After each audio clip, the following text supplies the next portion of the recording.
Hey, what's going on, guys? How we doing? Matt Antonelli here.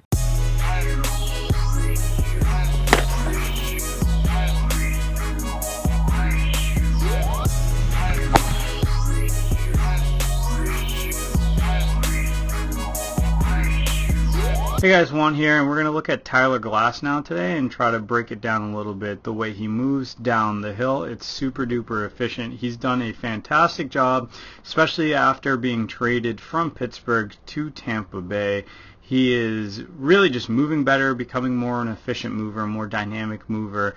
Has increased his athleticism off of the mound to help him onto the mound. All that stuff translates into the type of numbers that he's been posting, both tangibly with spin rate and velocity, and then on the field, just your typical statistics, wins, losses, ERAs, punch-outs, walks, all that type of stuff. So he's really been performing exceptionally well ever since he's gotten to Tampa Bay, and he's a really exciting guy to watch, an ultra competitor, really fun guy to watch. So we're going to dive into his mechanics today from this view right here. Before I get going, if you can please just do me a favor by supporting the channel and smashing that subscribe button down bottom. I would really appreciate it. Now let's start with this base here. Okay, we see the feet, we see the lower half. Let's just isolate the lower half here. Now let's start with the base. The biggest thing that I want you to take out of this base is the back leg itself, right? So let's take a peek at the back leg. It looks like he's the type of guy that really likes to preset his foot, his shin, knee, and hip. Okay, so everything's already kind of set for him. So as we look at his foot, the entire foot is into the ground. By the spikes on his toe, how visible they are, you can definitely see that he's really digging into the ground with his heel. That's something that he might want to feel. Maybe it's a great cue for him, but it's clear to me that he's really focused into his foot, and particularly allowing himself to use the ground as energy by applying those pressures more towards the heel than the toes. So really good job. From there, the feet are huge when it comes to the rest of the stance. They almost can dictate the rest of the stance. Things like your shin. So he has a vertical shin here, which is fantastic. And then we get a nice little athletic soft knee with a loaded hip. So that hip is dropping back. So his hip is dropping back towards the first base bag here in this position here. And this is how he starts. He's basically already presetting his back leg, back foot, presetting his back hip by cocking those hips back towards the first base bag. It's almost like a pre-coil that he has going on with his back leg there. So this is something that can allow a pitcher to be super efficient because he's already in a pretty decent spot before leg lift even occurs. So if we get into leg lift here, you see that back leg barely even moves. If anything, it coils a little bit further back towards the first base bag, that back hip, but that back leg basically remains strong and stable. I think he just puts himself in a position to succeed from the very beginning by having that preset stance that we just talked about. When we get into the top of his delivery here, we're going to see a good little drift. So he starts progressing towards home plate. Actively, the muscle groups that we're getting, definitely the back glute, hamstrings are totally firing right here with that back hip coiled back and kind of starting to receive a ton of tension from the rest of his body. So really good job. Now if we just go into his hand placement, again, kind of presetting stuff, check out his hands. His hands barely move. So those are kind of preset too. They actually gradually get a little bit to the right side of his chest, which is totally fine. If you were to put your hands onto the arm side of the buttons on your jersey, if you're slightly towards the arm side, that's actually a pretty good thing. It's going to allow you to get into an efficient scap load a lot easier. It doesn't mean that's wrong if your hands are somewhere else. It just really presets everything in a manner where you can get into certain movements a lot more efficiently. So that's where I think he gets that from. We get to the bottom of his delivery here. He's in pretty decent rhythm. We get to the bottom and he is just sitting into his back glute. This is a great look here with that front foot just hovering off of the ground. That back hip is still nice and coiled. And if we go back to the back hip, that back hip is already preset coiled from the beginning. he coils it even further, and it kind of just rides that tension downhill into the bottom of his delivery. So he's just basically allowing that rubber band to continue to stretch until it needs to get released. So really, really nice job on his end here. Just a really good dynamic mover, very strong within his delivery. All around, just great athlete that we have here. Okay, the hands break around the middle of the chest, and we get to full handbrake, which is going to be about, let's go about this frame here.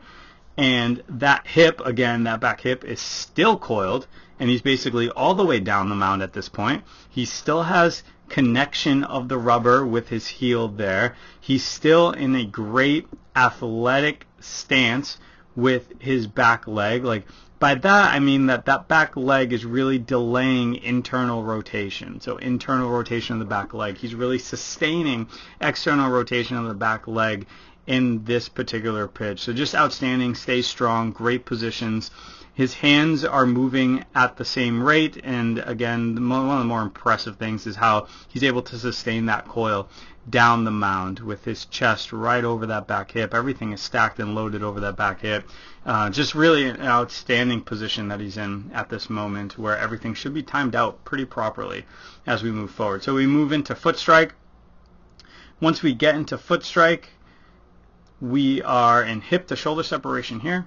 So his chest is basically facing the third base bag, while his front hip is starting to pop open, and that back hip is starting to fly through and towards home plate.